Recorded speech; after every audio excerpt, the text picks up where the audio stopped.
Et nous sommes plus qu'une juste église qui n'est pas très très loin, évidemment. Comme l'a dit Jérémie, nous sommes une église sœur. Mais ne croyez pas que vous allez avoir toutes les couronnes pour vous. On prie pour vous depuis longtemps et on veut que le Seigneur bénisse cette assemblée. Et nous voulons nous associer à tout ce qui se fait. Nous sommes impliqués spirituellement dans ce qui se passe ici au Mets-sur-Seine.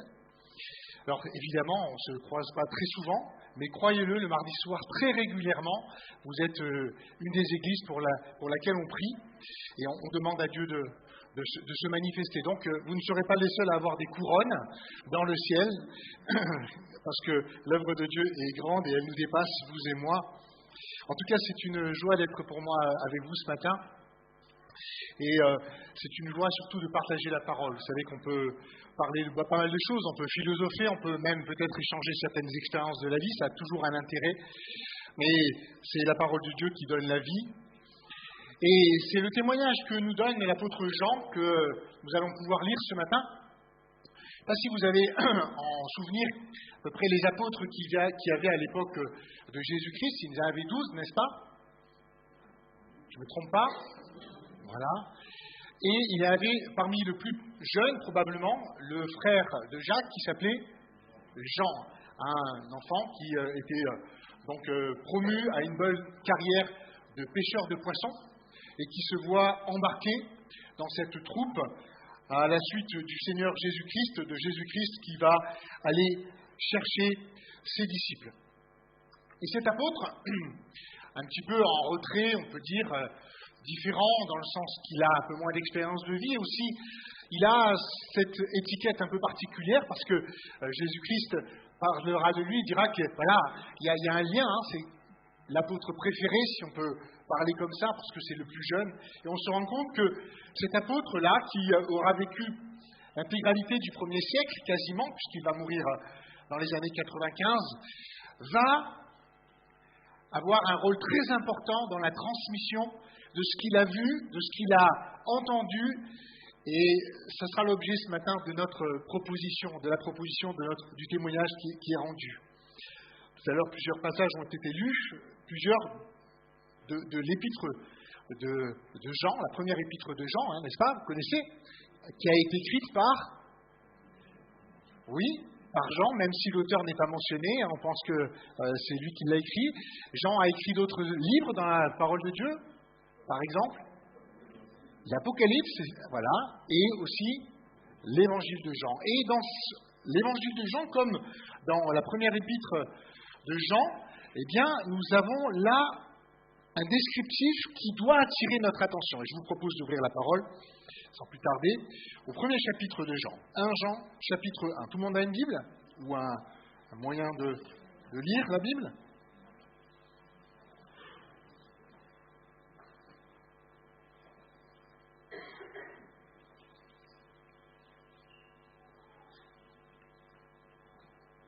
Super, merci. Ce qui était dès le commencement et que nous avons entendu, ce que nous avons vu de nos yeux et ce que nous avons contemplé et que nos mains ont touché concernant la parole de vie. Et la vie a été manifestée et nous l'avons vue. Et nous lui rendons témoignage et nous vous annonçons la vie éternelle qui était auprès du Père et qui nous a été manifestée. Ce que nous avons vu et entendu, nous vous l'annonçons. À vous aussi, afin que vous aussi vous soyez en communion avec nous. Or, notre communion est avec le Père et avec son Fils Jésus-Christ. Et nous écrivons ces choses afin que notre joie soit parfaite. La nouvelle que nous avons apprise de lui et que nous vous annonçons, c'est que Dieu est lumière et qu'il n'y a point en lui de ténèbres. Si nous disons que nous sommes en communion avec lui et que nous marchions dans les ténèbres, nous mentions et nous ne pratiquons pas la vérité.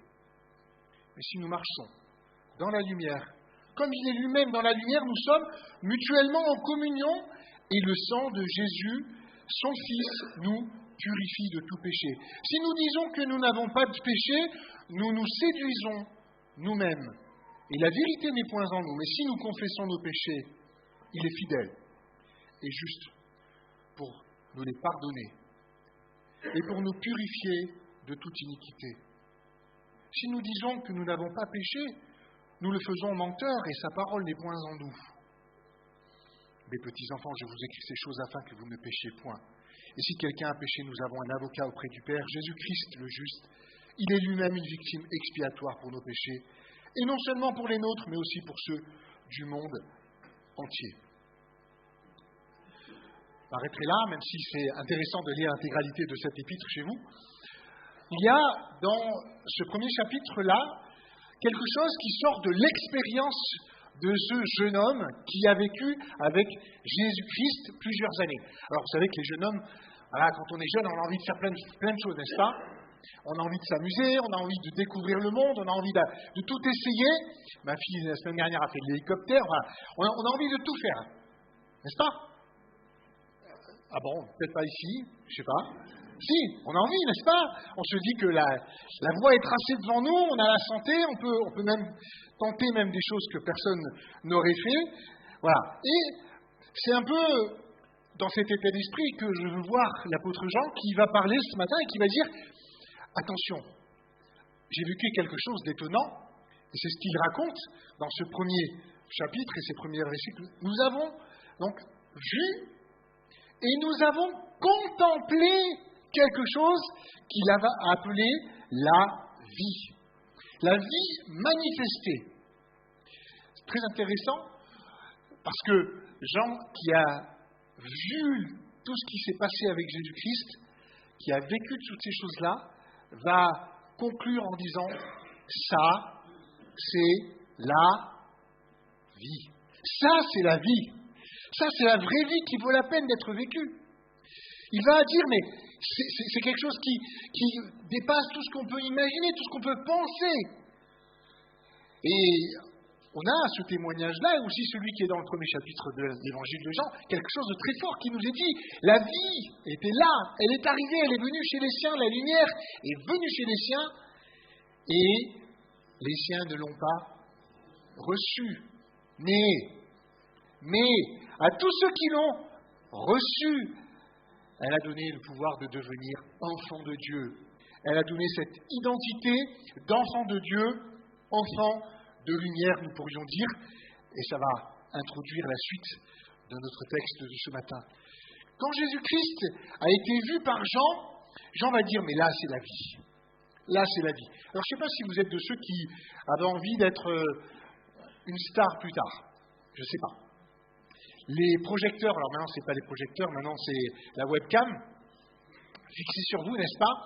Ça excite beaucoup de monde et ça donne beaucoup peut-être d'élan à certaines personnes qui ont envie de vivre une vie, voilà, regardez, on m'a vu, on me regarde, je suis quelqu'un, je suis reconnu. Il y a même des influenceurs qui maintenant sont invités à des hautes sphères de la société, etc. On se rend compte qu'il y a beaucoup de gens qui ont envie de vivre la vie, mais avec un grand V, n'est-ce pas? Ben oui. Eh bien, cette vie avec un grand V, c'est ce que Jean a pu constater, a pu vivre, et c'est ça qui nous invite à considérer ce matin. Il a été dans un gros travail d'évangélisation, je n'ai pas trop de temps d'en parler, mais il a pu annoncer cette vie dans toute l'Asie mineure, et il y a là, comme ici, beaucoup de gens qui se sont tournés vers cette vie et qui ont eu cette vie transformée par Jésus-Christ. Il va avoir un témoignage très très fort dans cet endroit-là, jusqu'au point où il va être, on va dire, un des derniers apôtres qui aura vécu, comme je l'ai dit, le plus tardivement, au 1er siècle. Et il observe qu'il y a quand même des gens autour de l'Église ou qui essaient de rentrer dans l'Église de Jésus-Christ et qui veulent proposer autre chose, en disant il y a quelque chose de mieux que ça. Et c'est pour ça que l'apôtre Jean va écrire cet épître en disant, voilà, je vais vous rappeler ce qui s'est passé, ce que j'ai vu, le témoignage que je peux rendre de ce que j'ai vécu. Jean a observé Jésus. Il a observé. Vous savez, les jeunes, ils sont un petit peu dans le coin, souvent, et ils regardent comme ça, n'est-ce pas? Et ils observent beaucoup les autres. Et c'est bien d'observer, c'est bien d'écouter, c'est bien de se poser des questions. Est-ce que ce qui est dit là est vrai? Est-ce que ça, c'est quelque chose qui mérite d'être mon intérêt, etc. Et Jean l'a vu, il a contemplé, il a donc constaté deux vérités fondamentales qui sont dans cette épître qui nous est donnée ce matin de lire. La première, je l'ai lue, au verset 5. Il est dit: la nouvelle que nous avons apprise de lui et que nous vous annonçons, c'est quoi? C'est que Dieu est lumière. Voilà, c'est compliqué. Ah là là. Qu'est-ce que ça veut dire, n'est-ce pas? Dieu est lumière. Un peu plus loin, ça a été lu par notre frère, la deuxième affirmation qui est sous la même forme qui nous est donnée par Jean, c'est Dieu est amour. Nous l'avons lu tout à l'heure, 1 Jean 4, 7. Dieu est amour. C'est les deux constats que ce jeune homme, qui maintenant est devenu plus âgé, fait de l'expérience qu'il a vécue avec Jésus-Christ, du début jusqu'à la croix, jusqu'à la résurrection. Il dira, il y a deux choses qui ressortent.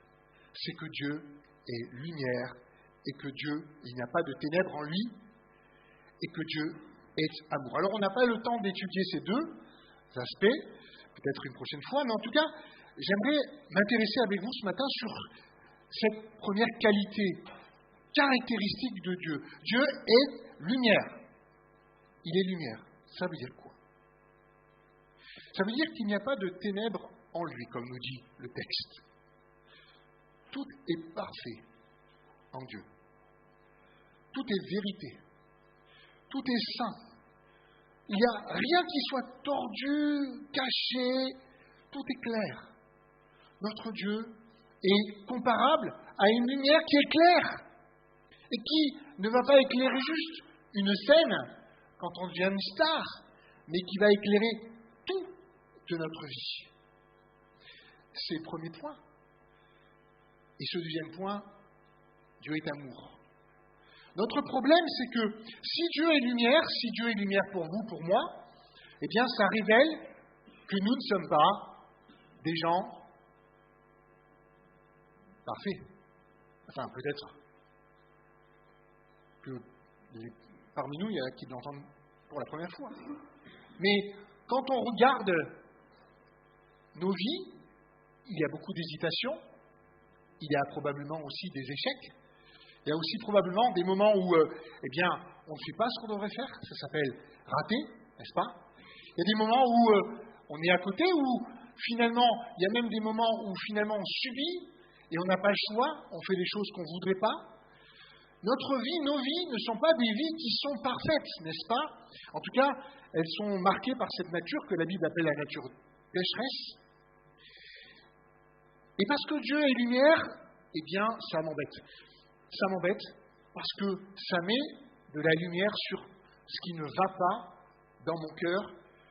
Et c'est important de s'en rendre compte, de le savoir. C'est que notre vie à nous, elle ne peut pas être une vie parfaite ici-bas sur cette terre. Nous avons un problème. L'amour de Dieu. Dieu nous aime. Et en Jésus-Christ, sans aller trop loin dans cette explication, se réunissent cette sainteté et cet amour. Jésus-Christ qui est mort à la croix, eh bien, il va réunir cette équation qui n'est pas possible de résoudre pour nous, êtres humains. Il va accepter la sanction et il va aussi révéler l'amour de Dieu. Je vais juste aller un tout petit peu plus loin pour continuer sur cette vérité. Dieu est lumière. Dieu est lumière. Dieu étant lumière pour que nous puissions vivre en communion avec lui, ce qui est un privilège, il faut que nous marchions dans la lumière. On va dans cette lumière, on va à sa lumière. Pour être en communion avec le Père, eh bien, il faut s'exposer à la lumière de Dieu, à la vérité de Dieu, à la parole de Dieu. C'est une image qui est facile à comprendre, cette image de la lumière. J'espère que tout le monde la comprend. En tout cas, On ne peut pas venir à la lumière et finalement cacher de l'obscurité. Si cette lumière nous éclaire, elle éclaire la totalité de notre vie. Être chrétien, c'est être en communion avec ce Dieu de lumière. Ça veut dire quoi? Ça veut dire que vous et moi, eh bien, nous sommes transparents devant Dieu. Quand nous arrivons et que nous acceptons le Seigneur Jésus-Christ, il y a une lumière qui éclaire notre vie, et cette lumière-là fait que notre vie est exposée à Dieu, dans tous les sens du terme. Que je sois dans ma chambre, que je sois au travail, nous sommes exposés à Dieu, et c'est cette lumière de Dieu qui est là et qui, petit à petit, va peut-être éclairer les endroits que j'aime pas trop, que l'on voit, n'est-ce pas? C'est là, peut-être, ce qui est embêtant dans cet aspect. Parce que le chrétien, ça veut dire qu'il ne peut pas, s'il est en communion avec Dieu, naviguer en eau trouble. Ce que l'on appelle le clair-obscur. Oh, on ne voit pas trop. Vous avez dû faire du plâtre, là, ces derniers temps, n'est-ce pas? Quels sont ceux qui ont fait du plâtre et de l'enduit dans la salle? Levez la main si vous voulez bien. Ah bah, il y en a qui sont timides et qui ne veulent pas lever la main. La peinture alors, levez la main. Ah, voilà, c'est ça. Vous savez que moi j'aime le gros œuvre, mais les finitions, ça m'énerve. Parce que vous avez beau enduire, poncer, reponcer, mettre une couche, tout d'un coup, il y a un rayon de soleil qui arrive et vous vous rendez compte que le mur, il n'est pas beau. Ça vous est arrivé aussi? Moi, ça m'énerve, ça. On a passé des heures et on recommence. Et à la fin, on dit, bon, personne ne le verra. Mais nous, on le sait. On le sait que le mur est là et on ne fait que voir ça. On dit, ah, mais ça m'énerve. Hein. Et ma femme me voit encore refaire de l'enduit, remettre de la peinture. Elle me dit, mais qu'est-ce que c'est ça? Mais moi, je sais qu'il n'est pas propre et pas net comme je voudrais, ce mur, n'est-ce pas? C'est le problème de la lumière. C'est qu'elle expose les choses qui ne vont pas dans ma vie. Et notre vie d'enfant de Dieu est appelée une vie d'enfant de lumière. Tout à l'heure, c'était mentionné, c'est chouette de s'appeler comme ça. La parole éclaire nos vies. On n'est pas en train de parler qu'il ne faut plus avoir d'intimité, qu'il n'y a plus de pudeur entre nous. Non, c'est pas de ça dont il est question. Mais aux yeux de Dieu, eh bien, notre vie, elle est lue, elle est vue. Elle ne peut pas être double. Sinon, eh bien, là, nous ne sommes plus en communion avec notre Père, celui qui donne la vie. Cette fameuse vie qui vaut la peine d'être vécue. Donc, pour que je puisse aller de l'avant avec le Seigneur, vivre cette vie qui vaut la peine d'être vécue, je dois m'attacher au problème des zones d'ombre. Ouais. Vous savez, ce qui est pratique avec les réseaux sociaux, c'est qu'on se montre comme on veut. N'est-ce pas? On peut mettre des filtres. On arrive, même à l'église, à se montrer un peu comme on veut, n'est-ce pas? C'est vrai. On a la tenue qui va bien et le langage qui va bien. Je ne suis pas là pour juger qui que ce soit, c'est pas évident. Mais je constate que chaque époque a mis en place sa double vie. Et sur les réseaux sociaux aujourd'hui, ou peut-être à d'autres endroits, eh bien, je peux montrer que je suis toujours maquillé, n'est-ce pas? Toujours beau. Eh oui, c'est vrai. Avec le teint parfait, mais est-ce que c'est la vérité? Non, c'est pas la vérité. Je me montre comme j'ai envie d'être montré. Sur les réseaux sociaux, je peux même avoir une double vie, un pseudo. Et là, jouer carrément de peut-être deux identités. Et vous entendez aussi que peut-être certains en profitent pour faire croire qu'ils sont célibataires, etc. Hein. Voilà. On peut jouer avec beaucoup de choses. Oh, c'est pas juste cette génération qui a inventé ça. Ça existait bien avant, n'est-ce pas? On peut faire croire qu'on a un âge plus jeune pour voir si on plaît encore, n'est-ce pas? C'est un problème, ça. Hein. On aimerait être toujours quelqu'un qui plaît, quelqu'un qui est beau. La lumière qui éclaire ma vie. Exposer ma vie à la lumière de Dieu quand on lit la parole de Dieu, quand on médite ce qu'il a fait, on entend tout ce qu'il demande, on voit comment il nous demande d'être, bien là, au fur et à mesure de notre vie chrétienne, on se dit, oh là là, mais là aussi, ça va pas. Ah, mais je croyais que j'étais pas mal quand même dans ma façon de me comporter. Ah, mais dans ma façon de parler. Ah, mais même dans ma façon de penser. Mais qu'est-ce que c'est? Et on a un peu peur de ça. Je ne sais pas si vous êtes comme cela. On a un peu peur quelquefois d'aller à la lumière parce que la parole de Dieu nous dit, Jean-Claude, là, tu pousses le bouchon un peu trop loin, n'est-ce pas? Ce que tu racontes, est-ce que c'est vrai? Est-ce que c'est la vérité, mais avec un petit peu de mensonge? Quelles sont tes réelles motivations quand tu parles? Est-ce que tu dis des choses pour attirer les regards vers toi? Et quand on fait face à la parole de Dieu, on est toujours là, en train de se dire, ah là là, Seigneur, c'est pas évident, hein?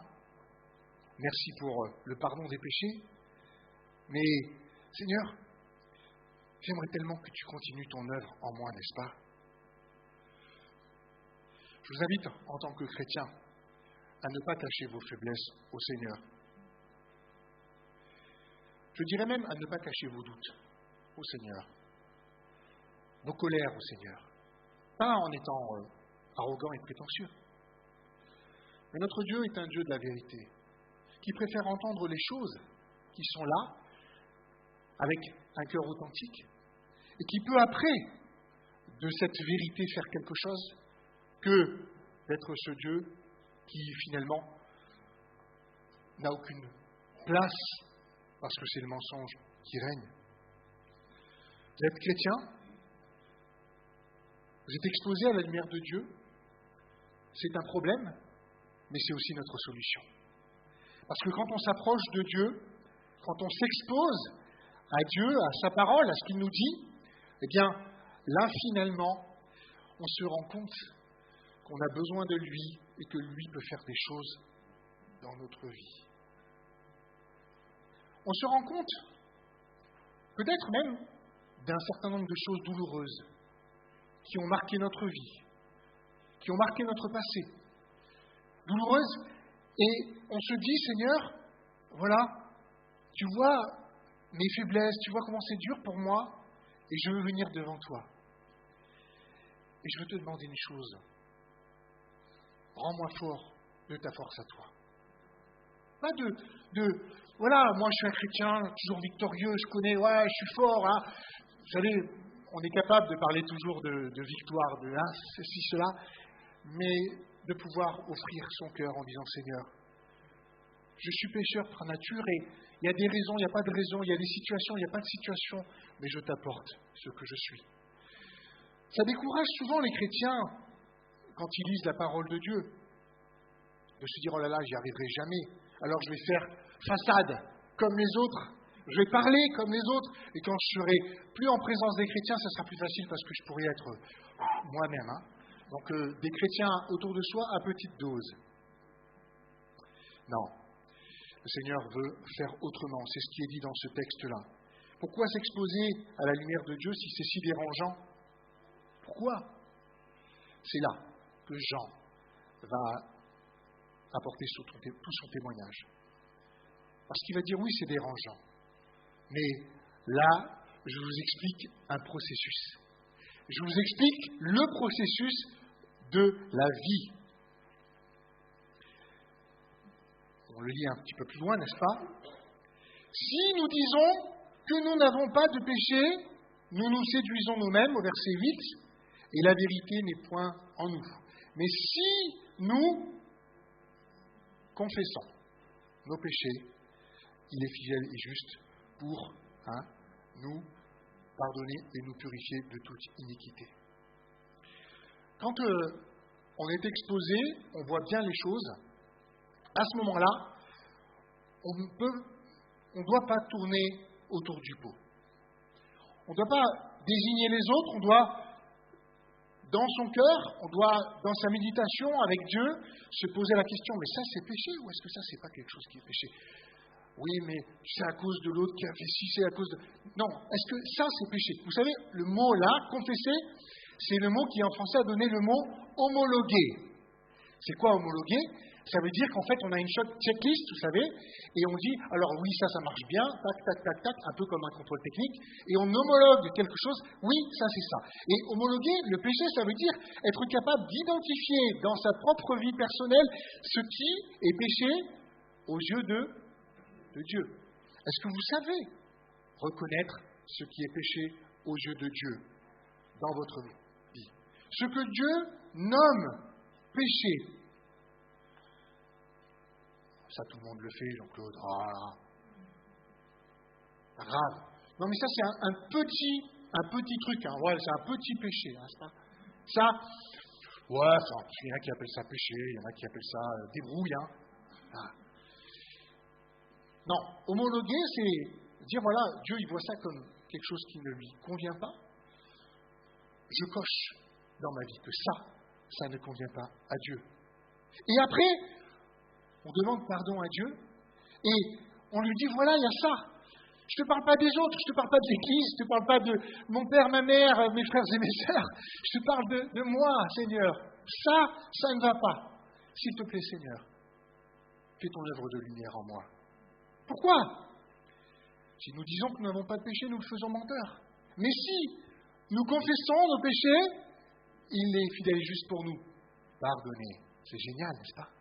C'est comme ça que ça marche avec le Seigneur. On s'expose à la lumière, on voit ce que le Seigneur n'aime pas dans notre vie, ce qui ne convient pas à la vie qu'il voit pour nous, qu'il veut pour nous. On demande pardon. Et puis on continue, n'est-ce pas, d'avancer avec cette phrase qui est si merveilleuse derrière. Et pour nous purifier de toute iniquité. C'est l'histoire d'un papy qui a essayé de discuter avec son petit-fils, alors je ne sais pas si elle est vraie ou pas, et qui va essayer d'expliquer l'importance de lire la parole de Dieu à son petit-fils. Il dit, papy, tu sais, moi, bon, je la connais, en plus, bon, voilà, je l'ai lu, je l'ai entendu, voilà, et je me demande à quoi ça sert de lire la Bible tous les jours, de pouvoir essayer de comprendre, voilà. À quoi ça sert? Alors le papy lui dit, tiens, prends ce panier en osier, et tu vois, là, j'ai besoin d'un peu d'eau pour les plantations, et viens et remplis mon seau d'eau. Alors l'enfant, il va prendre le panier en osier, mais ça ne tient pas l'eau. Donc, il essaie de se dépêcher pour aller mettre quelques gouttes dans le seau d'eau. Pas grand-chose, n'est-ce pas? Et alors il va vers le papy, il dit, papy, ça ne sert à rien, ça c'est pas étanche, ça, je ne vais rien faire avec ça. Il dit, vas-y, continue. Et il y va, et il refait la même chose, etc. Au bout d'un certain temps, il va voir son papy, et il dit, papy, ça va, hein, j'ai compris, je ne peux rien faire avec ce panier là en osier, tout coule. Et le papy lui dit, mais regarde le panier maintenant, comment il est. Il est propre. Il est nickel. Pourquoi? Parce que le fait de l'exposer à l'eau et de finalement faire ce geste-là fait qu'au fur et à mesure, l'eau a nettoyé complètement ce panier et il est totalement propre. C'est la même chose. Peut-être que vous vous dites, oh, j'arrive pas à retenir, je suis pas un théologien, mais allez plonger votre panier, même s'il est percé dans la parole de Dieu. Et vous allez voir que même vous vous dites, ah, mais moi j'arrive pas. Mais ce panier va petit à petit être rendu propre parce que notre Dieu est un Dieu qui agit en nous. Dans ce texte-là de la parole de Dieu, il y a quelque chose qui est étonnant, c'est-à-dire qu'il va afficher, et je ne vais pas prendre beaucoup plus de temps, il va afficher une vérité qui dérange. Au verset 8, je l'ai dit, si nous disons que nous n'avons pas de péché, nous mentons.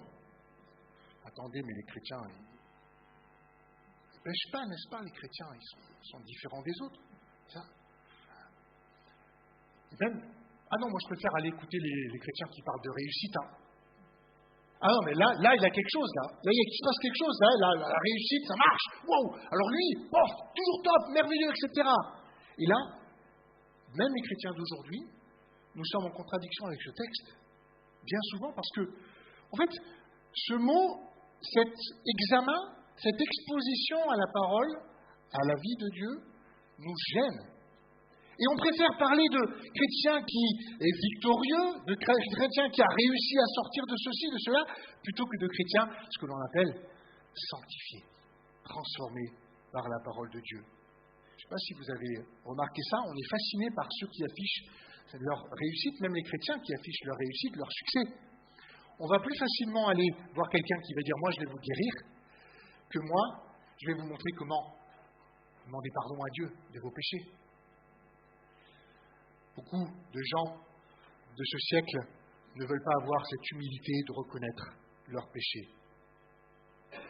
Je répète, beaucoup de gens de ce siècle ne veulent pas reconnaître le péché qui est dans leur cœur.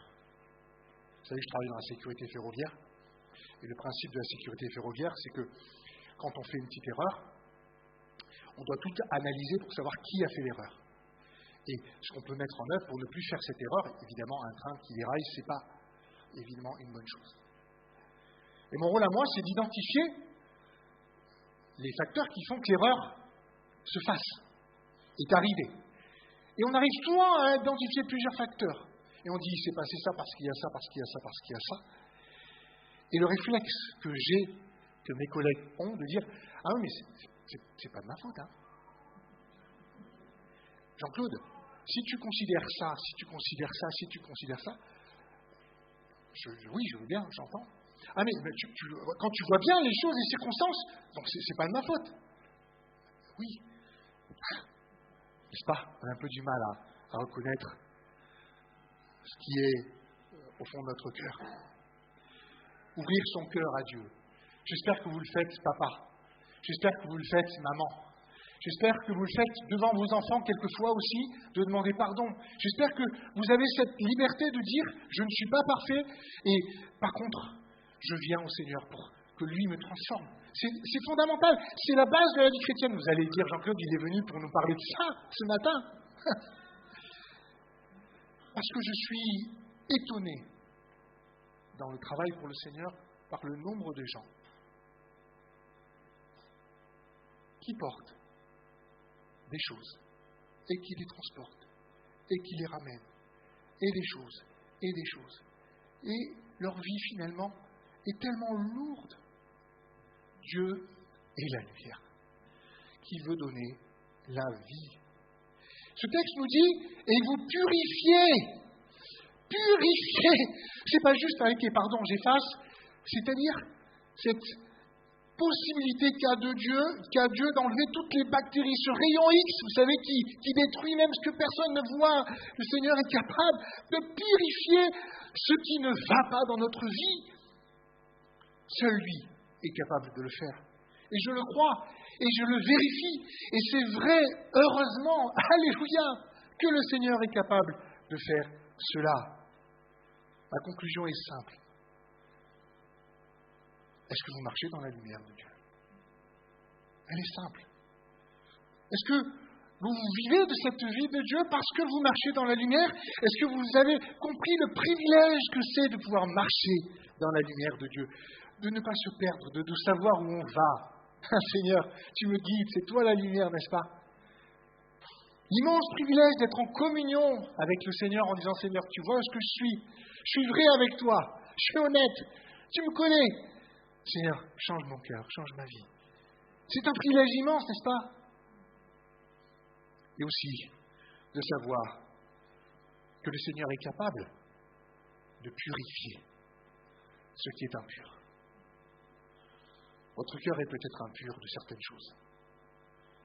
Votre conscience est peut-être impure de certaines choses. On ne se connaît pas au point où on partagerait peut-être les choses qui se sont passées dans notre vie. Mais je vous assure, le Seigneur est capable de purifier les cœurs. Il est capable de libérer les cœurs. Ne suivons pas ces gens qui vont nous proposer un autre truc. Ah, tu sais, là, tu vas t'éclater. Hein. Ça va être génial. Essayons de nous poser chaque jour et de dire, Seigneur, ta lumière, ta vie en moi. Seigneur, qu'est-ce qui ne va pas? De lire la parole. Et là, de se dire, Seigneur, je te demande pardon pour ça.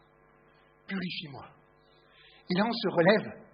On se relève pardonné, purifié, et on se dit, je peux aller de l'avant. Amen. Prions. Éternel notre Dieu, nous voulons venir à toi ce matin. Seigneur, nous ne voulons pas une vie qui soit un bric-broc de choses qui viennent de nous, Seigneur, de nos pensées, de nos cœurs. Nous voulons vivre cette vie comme annoncé, Seigneur, la vie éternelle. Seigneur, nous voulons être, comme Jean l'a dit, Seigneur, ceux qui viennent à la lumière pour pouvoir être pardonnés, pour pouvoir être purifiés.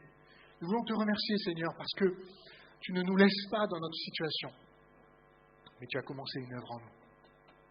Seigneur, je te priais pour chacun de mes frères et sœurs, chacun des amis qui sont ici. Seigneur, je voudrais te demander que chacun ait le courage de venir à toi. Seigneur, de laisser ta lumière éclairer sa propre vie, dans tous les recoins, Seigneur, afin que tu puisses, Seigneur, apporter des solutions, purifier, laver, afin que chacun puisse être en communion avec toi. Seigneur, je te prie vraiment que tu puisses faire en sorte que chacun puisse avoir le courage d'ouvrir son cœur à toi. Père éternel, tu nous aimes. Tu as payé le prix le plus fort pour nous montrer que tu nous aimes. Et Seigneur, en Jésus-Christ, il y a des solutions, Seigneur. Et nous voulons nous confier en toi, au nom de Jésus-Christ, et pour sa gloire. Amen.